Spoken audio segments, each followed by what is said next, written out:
So, Bob, how many people have said that they're coming on the company picnic? Well, Cindy, we've got 35 definite and another 10 probable. Shall we say 50? I think so. And we've fixed the date for... The 26th, the last Sunday in August. Great. I hope the weather's good. Should be. Now, we have to decide where to order the food from and what kind of things we want.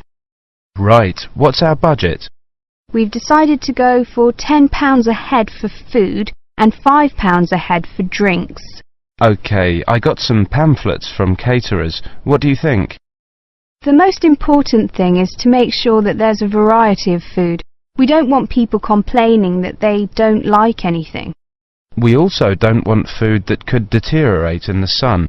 Ice cream, that kind of thing. You've seen these pamphlets. What do you think? Well, I thought Paris Kitchen looked good. The price almost exactly meets our budget, and they seem to have a good variety. I don't know. A friend of mine used them for her company and wasn't impressed. Really? What exactly didn't she like? Well, the food. She said the food was good, but not quite the variety they'd expected. The drinks included some wine, which was apparently not very good. Oh, well, perhaps we need to consider this one, company caterers. Looks a bit pricey. Mind you, I've heard that they are very good. Let me check the price. Yes, £12 a head for food. That's more than our budget. Do you think we could get a discount? Let's see if it says anything in the pamphlet. Yes, they do offer a discount for groups of more than 30. 10%. Does that help us? 10% off £12. It's still more than we budgeted for. Hey, look at this one. Celebrations. It's a new company. I asked a few people about them, but no one has any ideas. Well, let's see. £9 a head for food and £5 a head for drinks. That's fine.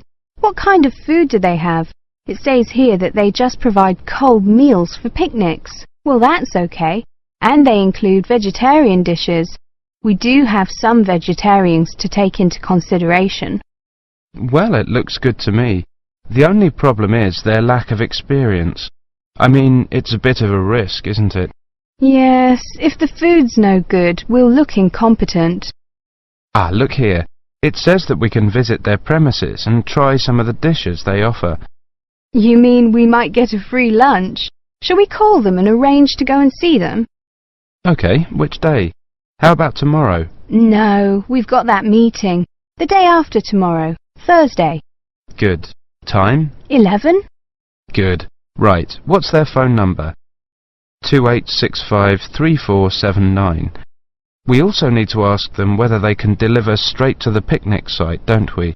Yes, I don't think that'll be a problem though. I mean, it's on the outskirts of the city, but it's not too far away. Does the price include delivery? It doesn't say, but the other companies include it, so they should. If they don't, our budget still allows us to pay a small fee.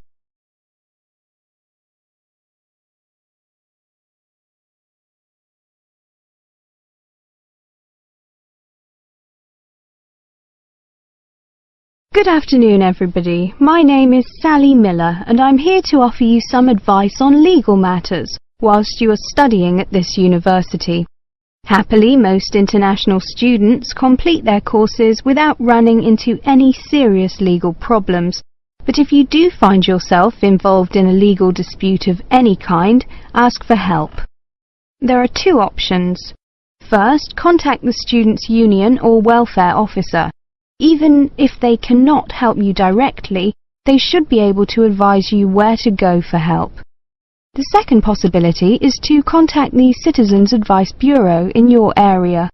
You can find them in the local telephone directory. They will be able to recommend a solicitor if you need one, and tell you if there is a local law centre providing free legal advice. They will also be able to tell you whether you can claim legal aid to help pay for any court and legal fees. Let me give you some basic information about the police. The police have the power to stop and search anyone who appears to be behaving in a suspicious manner. If you are arrested for any reason, even if you know it to be a wrong reason, remember a few very important things. 1. Don't be aggressive. 2. Do not try to bribe the police officer. 3. If you are arrested by plainclothes police officers, ask to see some form of identification.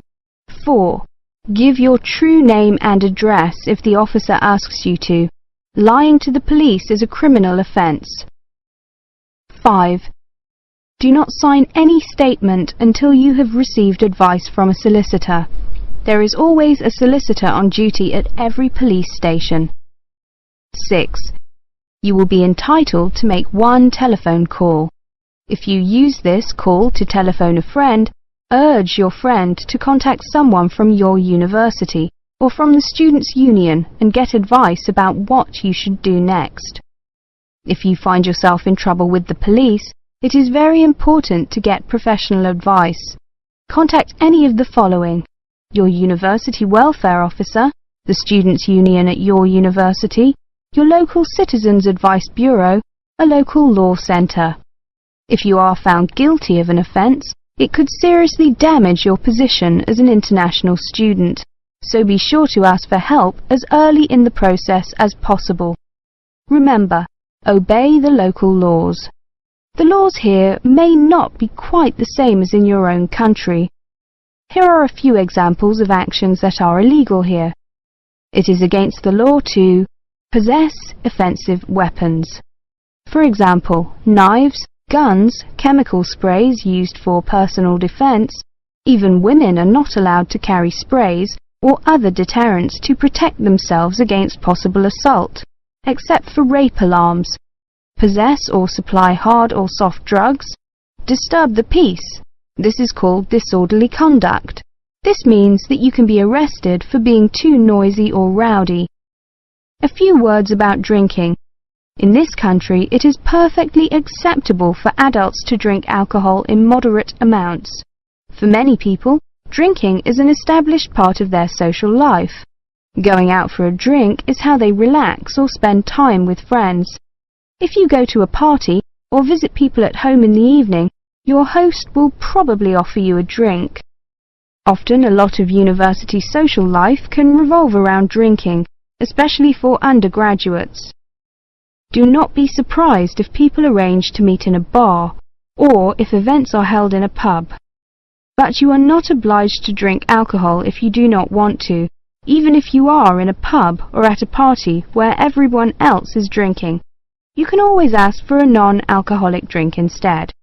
And if you feel uncomfortable going to places that serve alcohol, explain this to your friends. There are lots of other places where you can meet. If you do choose to drink, remember that you should never drive a motor vehicle after drinking alcohol. It is dangerous, and the police can impose serious penalties on you. Also, remember that being drunk in public is not acceptable either, and the police can arrest you for it. Drugs and alcohol can cause serious problems. Let me repeat that in this country it is illegal to use drugs, except under medical supervision. But if you do use illegal drugs and you develop a problem, there are organisations you can contact. Contact your students' union or your student counsellor. Anyone over 18 years old can legally buy and consume alcoholic drinks in this country.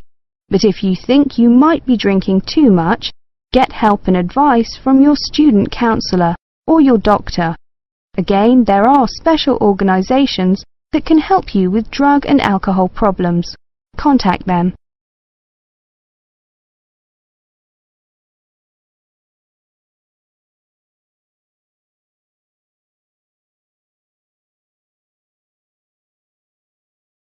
Okay, everyone. Let's look at what presentation tips we come up with for our next seminar, Melissa. Okay, here's my first tip. Show up early. Some experienced presenters say that something good is bound to happen. I'm not sure about that, but... Well, you may have a chance to head off some technical problem. Also, at the beginning, Before you actually begin your presentation, people filter in slowly. It's a great time to introduce yourself. Can't argue with that. Simona has some ideas about opening. Have a strong opening. I picked up a few ideas for structuring your opening. First, never apologise. If you're worried the presentation won't go well, keep it to yourself and give it your best shot. Besides, people are usually too preoccupied with their own problems to notice yours. I like that. Open by addressing the following 3 questions. What's the problem? Who cares? What's your solution? Excellent suggestion. David, you've gone quiet. Well, my next suggestion is PGP. That means that with every subtopic, you should move from the particular to the general and back to the particular. Even though the purpose of a subtopic is to convey the general information, bracing it with particulars is a good way to draw attention and promote retention. I've got another one.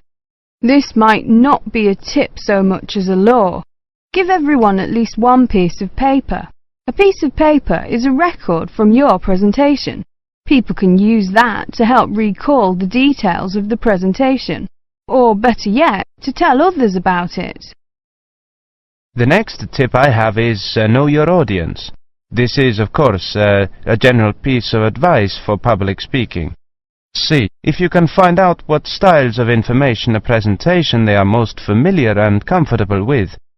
Adapting your presentation to those styles will leave fewer barriers to the direct communication of your material. I like that idea. We mentioned possible technical problems before. My next point is that maybe speakers should rethink the overhead projector. Is one really necessary? I think that often is, but I agree with your basic point, Simona. Don't use one just because it's there. Maybe a good tip is to consider carefully what you're putting on your slides. Yes, David, that's a very good point to make. Slide content is, well, you don't want too much, too little. Carlos? Good point, both of you. Another point I have is to respect the audience. Don't condescend by dumbing down your lecture. Show them respect by saying what you believe and what you know to be the whole story. I also have a point about humour. I think that humour is generally good, but be careful with it. Humour in a presentation works best when it actually drives the presentation forward. If you find you're using canned jokes that don't depend on the context of the presentation, eliminate them. David? Maybe, Melissa, but always be very careful about jokes that put down a class of people. If you're going to alienate your audience, do it on the merits of your content. Also, avoid masculine or even feminine pronouns as universals. It can be a nuisance to half the audience. As universals, use the plural they. The Oxford English Dictionary has allowed they as a gender-neutral singular pronoun for years. Thanks, Simona. Thinking towards the end. Take care with the questions. Many people judge the quality of your talk not by the 20 minutes of presentation, but on the 30 seconds you spend answering the question. Be sure to allow long pauses for questions. 10 seconds may seem like a long pause when you're at the front of the room, but it flows naturally from the audience's point of view. Let people know you believe your material. Speak with conviction. Believing your subject matter is one of the best ways to speak more effectively. Finish early, and something good is almost bound to happen. If nothing else happens, people will be able to leave early, and suddenly they'll have an extra couple of minutes to do things they didn't think they'd get to. People will really like you if you do that. I think we have missed the key point. Practice. Practice over and over and over. If you can, record your presentation. Play it back and watch yourself. You'll discover 1,000 horrible things you never knew about yourself. Now watch it again without the sound. Why are your hands flying around like that? Now listen to it with the picture. Get rid of those ums. Now watch it at twice the normal speed. This emphasizes low-frequency cycles in your gestures. David, those were excellent points. I have one more, something quite simple, but often overlooked. I read that the two most dehydrating things you can do in a modern civilization are live presentations and air travel. I don't know if it's really true, but the message is that the way to stay sharp is to drink lots of water. Take care of your body, especially your voice. If possible, avoid alcohol too. Sir, we've got to organise these points now.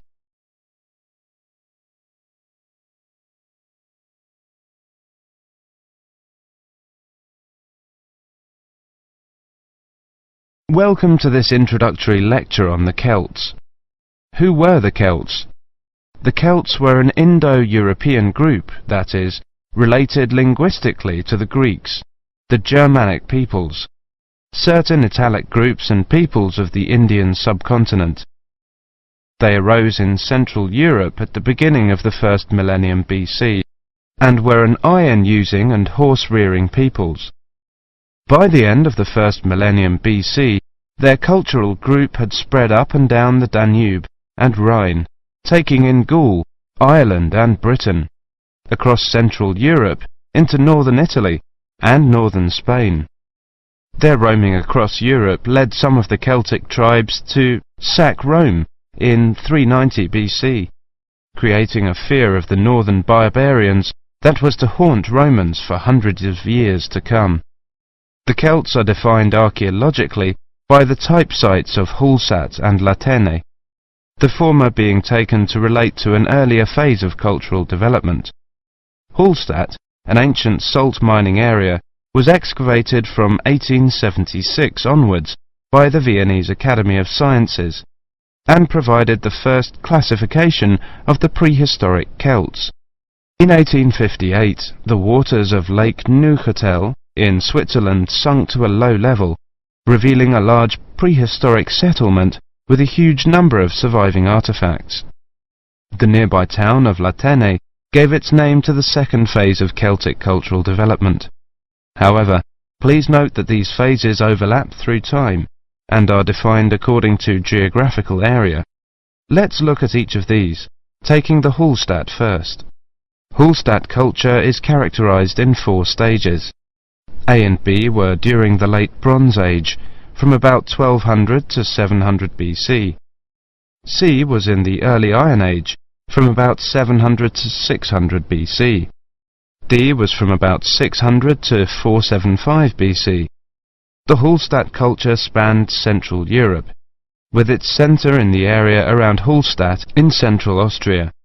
There were 2 distinct cultural zones, the eastern and the western. At the start of the period, long-distance trade was already well established in copper and tin, the basic requirements for manufacture of bronze. From about 700 BC, trade in iron also became established. The Hallstatt area also already controlled the trade in salt, crucial when there were few other means to preserve food. Control of these 2 crucial trade goods, iron and salt, provided the basis for the accumulation of wealth and influence. From 800 BC, some burials of rich people can be identified in Central Europe, with grave goods such as wheeled wagons and iron swords. Hallstatt C saw the construction of fortified hilltop settlements to the north of the Alps. These had burial mounds holding very high-quality goods, such as vehicles and expensive imported treasures. By the time of the Hallstatt D period, these increasingly extravagant burial mounds were clustered around a few major hill forts to the southwest of the region. This suggests a development and a concentration of wealth and social power, possibly based on the development of Massilia, present-day Marseille, as a Greek trading port. The expansion of luxury trade brought greater opportunities for profit and helped to create an increasingly stratified society, with the development of a wealthy nobility. Over the period from 1846 to 1863, 1,000 graves were found at Hallstatt, with an astonishing range of artifacts, including clothing and salt mining equipment, as well as weapons, jewellery, pottery, and imported bronze vessels in the chieftains' graves. The Latène era was the time of Celtic expansion and migration, and the time of formation of the myths. The Latène culture is named after the site in Switzerland where it was first discovered. The Latène people were those known to the Romans as Gauls, originally found in an area from eastern France to Bohemia. The Latène culture spread rapidly from about 400 BC. The Latène Celts settled in Spain in 450 BC, in northern Italy in 400 BC, invaded Rome in 390 BC, invaded Greece in 279 BC, invaded Galatia in modern Turkey in 270 BC. By 200 BC, they occupied the lands that are now Britain, the Netherlands, Brittany, Belgium, Germany and Switzerland. There is much debate over how much of the expansion into Britain was achieved through invasion and settlement, and how much was the expression of cultural transfer that accompanied trade and reflected the commonality of kinship and language of many tribes. There is little evidence for actual migration of Latène people into Britain. Nevertheless, it does appear that the Latène culture was more militarily focused than the Hallstatt one. The Latène graves across Europe hold iron weapons, swords and spearheads, and wooden shields, as well as everyday items such as razors, yokes, cauldrons and jewellery.